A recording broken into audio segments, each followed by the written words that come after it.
सवाल ये उठता है कि क्या ये 99 करोड़ रुपए एजेंट लोन नहीं ले सकता था? तो उत्तर है नहीं ले सकता था, क्योंकि एक लखनऊ को छोड़कर बाकी की सारी प्रॉपर्टी सरकारी थी जो लीज पर थी। उन सरकारी संपत्तियों को हम मॉर्गेज नहीं रख सकते थे, उसकी बैलेंस शीट घाटे की थी, कोई बैंक तैयार नहीं। तो इसलिए कांग्रेस पार्टी ने ये मानस बनाया कि हम अपना दायित्व निभाएंगे, हमारा सामाजिक और देश के प्रति जो दायित्व है वो निभाएंगे, और हमने उनको उसको लोन दिया। उसके बाद आज जो बात हो रही है 2021 में फिर क्या हुआ, जब ईडी ने देखा कि सुब्रमण्यम स्वामी साहब ने तो स्टे लेकर रखा है, तो उसने खुद ने अपनी तरफ से एक मुकदमा दर्ज किया और जांच प्रारंभ की। अब जांच जब प्रारंभ की तो 2023 में उसने संपत्तियों को जब्त करने का एक आदेश जारी किया। उस आदेश में 180 दिन की मियाद होती, जो अगर आप देखेंगे मनी लॉन्ड्रिंग एक्ट 2002 का, तो सेक्शन 5 में उसमें टेम्परेरी अटैचमेंट का प्रोविजन है और वो 180 डेज तक होता है। उसके बाद एडजुडिकेटिंग अथॉरिटी उसको अगर कंफर्म करती है तो वो 365 डेज में उसमें चार्जशीट फाइल करनी होती है। तो 10 अप्रैल 2024 को वो एडजुडिकेटिंग अथॉरिटी उस जो इन्होंने संपत्तियों को अटैच किया था, जो टेम्परेरी अटैचमेंट था, उसको कंफर्म किया। तो 365 दिन 10 अप्रैल 2024 से ईडी की बाध्यता होती कि वो चार्जशीट पेश करनी है, नहीं तो मुकदमा ही खत्म हो जाता। तब 9 अप्रैल 2025 को तिथि खत्म हो रही थी। उस मजबूरी के तहत ईडी ने वो चार्जशीट फाइल की। इसका आशय ये कि मुकदमा एकदम ट्रांसपेरेंट है। हमने किसी तरह का राहुल गांधी जी, सोनिया गांधी जी जो कंपनी यंग इंडिया में जिनकी हिस्सेदारी है, 1 रुपए का करप्शन नहीं हुआ, न जेल में हुआ। भ्रष्टाचार किसको कहते हैं? भ्रष्टाचार कहते हैं, मैं आपके स्मृति पटलों को चिन्हित कर दूं, 95-96 में पूरे विश्व में एकमात्र राजनीतिक दल है भारतीय जनता पार्टी, जिसने नागरिकों के चंदे के पैसे को बिजनेस के रूप में एक कैनस्टार कंपनी में इन्वेस्ट किया। उस कैनस्टार कंपनी में जब इन्वेस्ट किया तो इनकम टैक्स का नोटिस सर्व हो गया उनको। उन्होंने कहा कि आप बिजनेस कैसे कर सकते हैं। उन्होंने रिप्लाई फाइल किया। उन्होंने कहा कि हम एक समाचार पत्र भारतीय जनता पार्टी निकालती है और उस समाचार पत्र में हमको लॉस हो रहा है, तो ये जो कैपिटल गेन है ये हमको अखबार के बिजनेस लॉस मानकर कंपनसेट कर दीजिए। लेकिन इनकम टैक्स मानने को तैयार नहीं था, संभव ही नहीं। जब आप इनकम टैक्स एक्ट से छूट लेते हैं, उस चंदे का एग्जम्पशन लेते हैं, कोई टैक्स आपको नहीं देना पड़ता है, कोई राजनीतिक दल बिजनेस कैसे कर सकता है? मगर वो मुकदमा खत्म हुआ जनवरी 2002 में, जब भारतीय जनता पार्टी की केंद्र में सरकार। ये क्लियर कट केस था पीपल्स रिप्रेजेंटेशन एक्ट 1951 का कि हमेशा के लिए भारतीय जनता पार्टी की मान्यता समाप्त हो जाए। लेकिन कांग्रेस पार्टी ने प्रतिशोध नहीं लिया, पूर्वाग्रह रख के प्रतिशोध की राजनीति नहीं की। हमारी 10 वर्ष सरकार रही, लेकिन जो deputy commissioner versus Bharatiya Janata party का मुकदमा था, ना हमने उसको रीओपन किया, ना हमने कोई प्रतिशोध लिया। भारतीय जनता पार्टी शुद्ध रूप से इसमें प्रतिशोध की आग में जल रही है। चूंकि गुजरात में बड़ा अधिवेशन हमने किया, चूंकि राहुल गांधी जी बार बार ये बात देश के सामने रख रहे हैं कि कैसे जो ऑफशोर कंपनियां हैं साइप्रस में, यूएई में, उनसे कैसे रीराउटिंग करके स्टॉक मैनिपुलेशन मोदी सरकार के दोस्त की कंपनी कर रही है, तो इनको पीड़ा होती है, इनको तकलीफ होती है, और वो ये घृणित कृत्य करते हैं। उसी ईडी के माध्यम से ये घृणित कृत्य किया जाता है, जो ईडी सीबीआई इनके वॉशिंग मशीन के लिए काम कर रही है। हेमंत बिस्वा शर्मा से जो असम के मुख्यमंत्री हैं, 2015 में पुस्तक निकालते थे ये लोग, ये कहते थे कि ये लुई बर्गर केस का आरोपी है। उसके बाद अगले महीने उनको पार्टी में शामिल कर लेते हैं और कहते हैं दाग अच्छे हैं। इधर शुभेंदु अधिकारी वेस्ट बंगाल और मुकुल कहते हैं भाग मुकुल भाग, सीबीआई आ रही है, पार्टी में शामिल करते हैं और कहते हैं कि दाग अच्छे हैं। उसके बाद यामिनी जाधव, यशवंत जाधव महाराष्ट्र में, वो कहते हैं कि 3-3, 4-4 छापे पड़ते हैं उनके यहाँ। हसन मुंशरिफ के यहाँ, हसन मुंशरिफ को तो ये कहते हैं कि 40,000 किसानों को बेचा पैसा बच्चों के खाते में ट्रांसफर हुआ, लेकिन वो इनके राजनीतिक दल में अप्रत्यक्ष रूप से शामिल होते हैं, अजीत पवार शामिल होते हैं, तो ये दाग अच्छे हैं। लेकिन प्रतिशोध की कार्रवाई विपक्षी दलों के खिलाफ भारतीय जनता पार्टी की सरकार करती है। समूचे देश में हमने मानस बनाया है कि ये भारत के आत्मसम्मान की लड़ाई है, जो पूरे देश को मिलकर लड़नी होगी। अब ये सिर्फ राजनीतिक दलों से प्रतिशोध नहीं ले रहे हैं, आजादी के आंदोलन के प्रतीकों से भी प्रतिशोध की राजनीति भारतीय जनता पार्टी करेगी। यही चर्चा मैं आपसे करने आया था। इन संदर्भित विषयों पर आपसे कोई प्रश्न हो? उन्होंने अपना अटैचमेंट को कंफर्म किया था ट्रिब्यूनल ने 365 डेज जी, तो उस मियाद में उन्होंने एक दिन 9 अप्रैल को वो चार्जशीट फाइल की लास्ट डे, तो उसको 365 दिन हो जाते तो उनका क्लेम खत्म। जी, मेरा पूछना ये कि कांग्रेस के पास 1 साल एक दे दो सुप्रीम कोर्ट में जाने का या on legal matter. Supreme court लोग गए भी थे, तो सुप्रीम कोर्ट में नॉर्मली ये प्रैक्टिस होती है कि ट्रायल कोर्ट के केसेस का को वो कहते हैं कि ट्रायल हो जाने दीजिए, उसके बाद आप थ्रू प्रॉपर चैनल आइए। हम फिर कह रहे हैं आपको, ये रिकॉर्ड पर है, ये जो स्पेशल कोर्ट के जज विशाल ने ये कहा है सुब्रमण्यम स्वामी जी को कि आपने 8-8, 10-10 बार सिर्फ तारीखें ली, 2016 उनके पास कोई साक्ष्य नहीं, देते क्या हो? तो हाई कोर्ट गए और कहा कि हमको और साक्ष्य जुटाने हैं, इसलिए आप स्टे करते। तो 2016-17 के बाद से स्टे पड़ा हुआ। फिर 21 में जाकर जब राहुल गांधी जी ने मुखर्ता से आवाज उठानी प्रारंभ की, तो ईडी ने अलग से तो जब तक करने की कार्रवाई होगी नहीं, एक प्रोसीजरल इशू है। अटैचमेंट जो होता है प्रॉपर्टी का अटैचमेंट, उसके बगैर कैसे आगे बढ़ेंगे?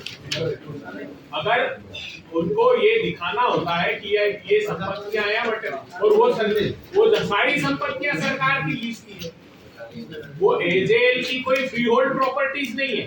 अगर होती तो हमको बेच करके या उस पर लोन लेकर के पैसा चुका देते। वो तो जहां अखबार निकाले जा रहे हैं वो है संपत्तियां सारी, तो उनके कॉर्पोरेशन के टैक्स हैं, उनकी सैलरी, उनके पेंशन के पैसे थे, वो कांग्रेस पार्टी जो इनको विज्ञापन मिला उसको लेकर। विज्ञापन तो सारे संस्थाओं इसको नहीं विज्ञापन मिलता भाई, तो वो कह रहे हैं खाली कांग्रेस का पेपर है, कांग्रेस नहीं, ऑर्गेनाइजर को नहीं मिलता है, 5 जनवरी को नहीं मिलता है, भारतीय जनता पार्टी के पेपर को मिलता है। डीएवीपी से जो अप्रूव, देखिए अखबार जब चलता है, अखबार आज कैसे चलेगा? नेशनल हेराल्ड अगर आज निकल रहा है तो कैसे चला है? उस अखबार से आप जानते हैं इस बात को। अगर हम लोग ईमानदार नहीं होते, हमारे साथ एक डिबेट में सुधांशु त्रिवेदी जी कह रहे थे सरकार की आप तो एक बार में 100 करोड़ के विज्ञापन दे देते, लेकिन ये करप्ट प्रैक्टिसेस में हम विश्वास किया। अब तो 10 साल सरकार रही, उसके पहले भी रही, तो ये हमारी मॉरल रिस्पॉन्सिबिलिटी थी जिसको हमने पूरा किया।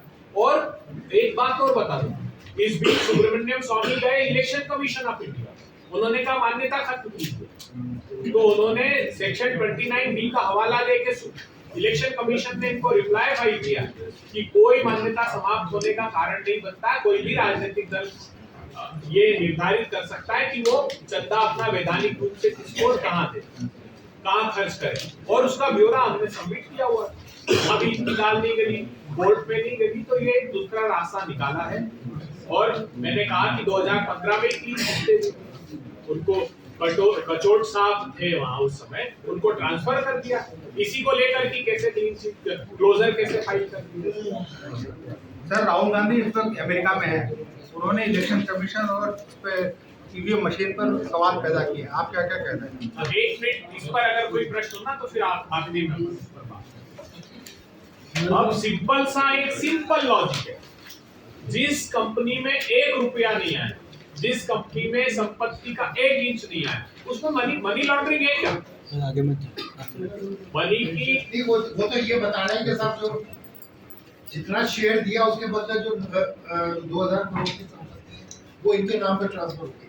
जो शेयर 35 करोड़ रुपए सोनिया जी राहुल गांधी है, और बाकी क्या है जो 33% बचा वो बाकी नेताओं के नाम पर है। अच्छा होता कि वो थोड़े बहुत पढ़े लिखे होते, अगर कंपनी एक्ट पढ़ा होता, नहीं तो किसी विद्वान वकील से सलाह ले लेंगे।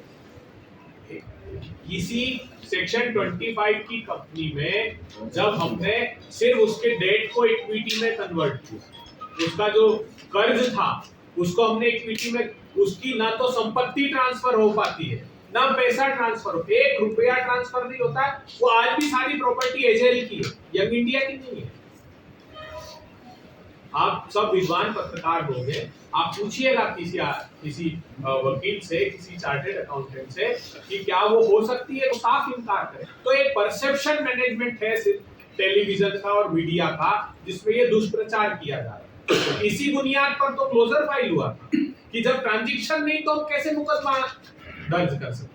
अब ठीक है, उन्होंने प्रोविजनल अटैचमेंट को एडजुडिकेटिंग अथॉरिटी से कंफर्म कराया और 365 दिन का वक्त, उसमें 180 दिन होता है जो टेम्परेरी अटैचमेंट होता है, वो 180 दिन कर सकते हैं। तो फिर इन्होंने उसके ट्रिब्यूनल से कंफर्म करा लिया और यहाँ 365 दिन क्या पहले चार्जशीट कर दी, नहीं करते तो वो उनको लग रहा था कि बिल्कुल नाश कट जाती।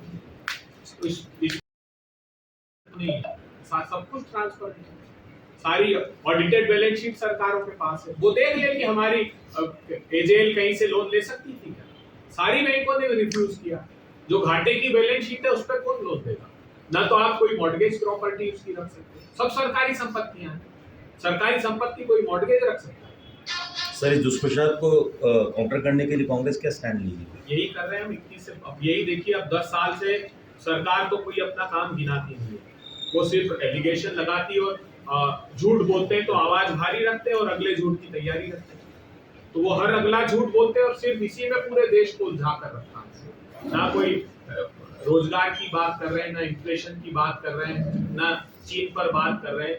आप देखिए, सिर्फ हमारी सरहदें ही नहीं पार की, व्यापार की सारी हदें पार कर दी चीन ने, पूरा एमएसएमई स्पॉइल कर दिया। और मैं नहीं कह रहा हूँ, parliamentary standing committee on commerce कह रही है कि आपने रिलक्टेंट थे एंटी डंपिंग ड्यूटी लगाने में, अब तो अवैधानिक तरीके से चीन से माल आ रहा है। आप कई प्रांतों के किसान सड़कों पर आ गए कि उनका जो एग्रीकल्चर प्रोड्यूसेस है वो चीन से, अफगानिस्तान के, नेपाल के रूट से, और जो दोस्तों को उन्होंने सारे पोर्ट थमा दिए उस रास्ते से, लहसुन तक नकली आ रही है। 2014 में हम लोगों ने टॉक्सिसिटी को लेकर ये कहा था कि इतना भयानक जहर इस लहसुन में है, ये खाने योग्य नहीं है। वो लहसुन बाजारों में है, किसान प्रोटेस्ट कर, कोई सुनने वाला नहीं। तो मूल बुनियादी मुद्दों से ध्यान हटाने के लिए, खासकर गुजरात प्रांत में जब से हमने अपना बड़ा एक संगठन सृजन का कार्यक्रम प्रारंभ किया है, अब आपका और आप स्टैंड नहीं सहमत, पूरा देश भी सहमत होगा। राहुल गांधी वो नेता हैं जिन्होंने भारत के भविष्य को लेकर जो भी बात कही है वो सच साबित है। वो चाहे गब्बर सिंह टैक्स को लेकर कही हो, चाहे नोटबंदी को लेकर कही हो, चाहे कोविड को लेकर कही हो, आज भी अप्रामाणिक बात नहीं कर रहे राहुल गांधी। वो कह रहे हैं कि उन 2 घंटों में कैसे 65 लाख वोट अधिक डल सकते हैं। जब आपने अनाउंस कर दिया, अच्छा ये प्रैक्टिसेस, मैं चूंकि आपने आज मेरे लिए पहले मैंने इस विषय को अध्ययन किया था कि ये भी हुआ है इस देश में कि सरकार ने 19 के इलेक्शन के समय जो डेटा डालते थे, एक फेज वाइज डेटा डालते थे, तब एक व्यक्ति ने ये सवाल खड़ा किया कि साहब ये जो डेटा आपने डाला है, तो ये जो परसेंटेज ऑफ, मतलब जो वोट गिरे हैं और वोट गिने हैं उसमें इतना अंतर आ रहा है, और वो अंतर इतना, सुप्रीम कोर्ट में पिटीशन भी थी उसमें इतना अंतर है कि कंस्टिट्यूएंसी की हार जीत से ज्यादा अंतर है। तो ये कैसे संभव है कि जितने वोट आपकी डले नहीं उससे ज्यादा? तो उन्होंने 5 फेज का डेटा हटा दिया। मतलब उसका समाधान क्या निकाला उन्होंने कि वो डेटा हटा दिए सारे। कोर्ट ने कहा कि बाकी याचिकाओं के साथ ये सारी याचिकाएं सुनी जाएगी, उस समय क्लोज ऑफ कर दिया। तो प्रजातंत्र में आस्था बरकरार रहे, वो हर जायज सवाल को उठाना चाहिए जिससे हमारी डेमोक्रेसी मजबूत हो। डेमोक्रेसी को नियोजित रूप से कमजोर किया जा रहा है, और प्रामाणिक दस्तावेजों के साथ उन्होंने वोटर लिस्ट, हमने कहा था कि जो वोटर आईडी के साथ वोटर लिस्ट आप दी थी, आज तक इलेक्शन कमीशन ने नहीं दी। क्यों नहीं दी? ये तो इसमें क्या है, अगर पारदर्शी हुआ तो डाल दीजिए आप समाधान, जिससे प्रजातंत्र में आस्था मजबूत हो जाएगी, विश्वास अगर उठ जाएगा इस प्रजातंत्र पर। वैसे भी सारी संस्थाओं पर भारतीय जनता पार्टी एक एक करके आक्रमण कर रही है। आप आज सर्वोच्च अदालत पर देखिए, आर्टिकल 142 पर किस प्रकार भारतीय जनता पार्टी के बयान आ रहे हैं। उनके सांसद, क्या ये संभव है कि सांसद बगैर प्रधानमंत्री की सहमति के बयान दे दें? अगर देते तो नोटिस इशू करते। उपराष्ट्रपति जी के लिए मैं नहीं कहना चाहता, लेकिन संवैधानिक पद पर बैठे हुए लोगों को यह आस्था बरकरार रखनी चाहिए और देखना चाहिए। आर्टिकल 142 पर अंबेडकर साहब ने कहा था कि एक सेफ्टी वॉल्व होगा, हमारी सर्वोच्च अदालतें इस सेफ्टी वॉल्व के माध्यम से संविधान की रक्षा कर पाएगी। ये उन्होंने जब डिबेट आर्टिकल 142 की थी तब ये बात कही। तो ये अगर सर्वोच्च अदालत ये तय कर दे कि 2020 से 23 तक जो विधेयक राज्यपाल के पास भेजे जाते हैं या राष्ट्रपति के पास फॉरवर्ड किए जाते हैं, उसमें 2-3 साल का वक्त लगे, तो ये जायज बात नहीं है। क्योंकि वो तो कि आपने ये सवाल किया है तो बहुत बड़ा झूठ फैलाया गया। वक्त के पहली बात कही गई कि इसमें हमने विमेंस का रिप्रेजेंटेशन काउंसिल और बोर्ड में कर दिया। क्या वक्त के एक्ट में 1995 में ये प्रोविजन नहीं था, या अमेंडमेंट जो 2013 में था नहीं था? आप देखिए सेक्शन 9 और 14 में काउंसिल और बोर्ड में हमने प्रोविजन किया था कि कम से कम 2 महीना, 2 से अधिक भी हो सकती थी। इन्होंने रिस्ट्रिक्ट कर दिया। ये कह रहे हैं कि हम इंक्रोचर्स को सजा नहीं मिली इसलिए सजा क्या कड़ा प्रावधान किया? सेक्शन 52A में हमने ये प्रावधान किया था सबने मिलकर, उसमें भारतीय जनता पार्टी भी शामिल थी, कि हम 2 साल का रिगरस इम्प्रिजनमेंट ऑफ 2 इयर्स और नॉन बेलेबल ऑफेंस। इन्होंने उसमें से रिगरस शब्द हटा दिया और बेलेबल कर दिया। तो ये कड़ा प्रावधान किया क्या? इन्होंने कहा हाई कोर्ट नहीं जा सकते थे। वो सेक्शन 83(9) पढ़िए आप उस एक्ट का, उसमें था कि कोर्ट कॉग्निसेंस ले सकती, बोर्ड या एग्रीव्ड पार्टी या कोई व्यक्ति वो कोर्ट की शरण में जा सकता है। आज सर्वोच्च अदालत में कई मुकदमे पेंडिंग कैसे हैं? इसी बुनियाद पर तो पेंडिंग है। वर्क बाय यूजर हमने कहा था कि भाई ये सिर्फ विवाद पैदा कर रहे हैं। आप बात अभी चली है कि उसके रजिस्ट्रेशन का, तो ये रजिस्ट्रेशन 2008 में सच्चर कमेटी के रिकमेंडेशन के बाद कंप्यूटराइजेशन और प्रॉपर्टी के रजिस्ट्रेशन का काम चल रहा है। तो ये बात थी कि अगर कोई मस्जिद है, कोई मदरसा है, कोई दरगाह है जो दशकों से अगर वहां स्थापित है, तो आप 200 साल पुराने कागज मानकर विवाद मत बढ़ाइए उससे। ये बात सर्वोच्च अदालत ने भी की। तो सर्वोच्च अदालत ने, आखिरी बात में कहना चाहता हूं, जो एक नेचुरल जस्टिस का क्लॉज है कि आपको न्याय स्वाभाविक रूप से किसी भी व्यक्ति को का हक है कि मिले। तो हमने ये कहा था कि साहब जो सर्वेयर कमिश्नर हमने अपॉइंट किया है सब लोगों ने मिलकर, उसकी न्यूट्रलिटी है, वो सरकारी नुमाइंदा नहीं है। आपने कलेक्टर को अपॉइंट कर दिया। अगर विवाद मान लो सरकार से है तो कलेक्टर किसके पक्ष लेगा? सरकार का पक्ष लेगा। ये बात सर्वोच्च अदालत ने जो सारे तथ्य कहे वो लोगों ने कहे, इसके अलावा भी मुद्दे। तो ये कोई नई बात नहीं थी, ये सिर्फ ध्यान भटकाना, वैमनस्य। जो प्रॉपर्टी के वैल्यू जो इनकम हो रही है 160 करोड़ आ रही है आज की डेट में, और 1200 करोड़ के आसपास जितनी प्रॉपर्टीज है उसको लेकर के साहब इस हिंदुस्तान में 30 लाख करोड़ रुपए का व्यापार है एग्रीकल्चर में। मेरे देश के प्रधानमंत्री जी 700 किसानों ने शहादत दी, उनकी राह में कील कांटे बिछा दिए। 4 साल हो गए, आपने वादा किया था कि अब कृषि के समर्थन मूल्य का कानूनी अधिकार देंगे। आप एक शरद मराठे NRI के कहने पर कृषि के काले क्रूर कानून लेकर आ सकते हो, किसानों से पूछते भी नहीं है। तो रातों रात इस कानून की हम समझ नहीं पा रहे। किसने डिमांड की? सोसाइटी ने डिमांड की हो, कम्युनिटी ने डिमांड की हो। आप ये धार्मिक आस्था का प्रश्न, संपत्ति से अर्जित धर्म के नाम पर जो संपत्ति दी है उससे सिर्फ अर्जना मत तलाशी। मैं परंपरागत पुजारी खानदान से आता हूँ। मेरे परिवार को 20 बीघा जमीन लगभग कालांतर से मेरे परिवार के गुजर बसर के लिए दी हुई। ऐसे भारतवर्ष में हजारों की करोड़ों की संख्या में मंदिरों हैं जिनके पुजारियों को, ये हम कोई सांप्रदायिक विभेद के लिए ये बात नहीं कह रहे, लेकिन ये बात करनी भी नहीं चाहिए। तो उसका धर्म की आस्था का मोल नहीं लगाया जा सकता। ये जो बात कर रहे हैं, अब किसने रोका था? उसमें प्रोविजन है एक्ट में कि सरकार क्वार्टरली रिव्यू करेगी। 10 साल में कितने क्वार्टर में आपने रिव्यू किया बता दीजिए। इन कठोर प्रावधानों में किसको दंडित किया बता दीजिए। तो इनका इंटेंशन वेरीफाइड है। भारतीय जनता पार्टी बरतानिया हुकूमत की तरह व्यवहार करती है। आजादी की लड़ाई के लिए जो अखबार 1937 में स्थापित किया गया था, उससे पहले प्रतिशोध अंग्रेजी हुकूमत ने लिया।